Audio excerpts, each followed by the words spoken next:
జిల్లా బోగోలు మండలం Juvvaladinne fishing harbour వద్ద వారం రోజుల క్రితం మాయమైన బోటును ఎట్టకేలకు అధికారులు చెన్నైలో గుర్తించారు.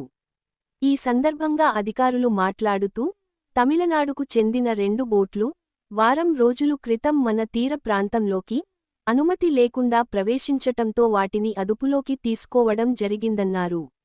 అయితే అదుపులోకి తీసుకున్న మరుసటి రోజే 2 బోట్లు మాయం కావడంతో వాటిని వెంబడించమన్నారు.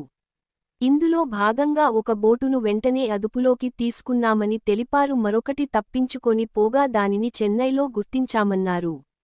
దీంతో అక్కడి మత్స్యశాఖ మరియు పోలీస్ అధికారులు మరియు అసోసియేషన్ సభ్యులతో మాట్లాడి ఆ బోటును మన తీర ప్రాంతానికి తీసుకు వచ్చినట్లుగా బిట్రగుంట ఎస్ఐ రామకృష్ణ, మత్స్యశాఖ అధికారి సురేష్లు తెలిపారు.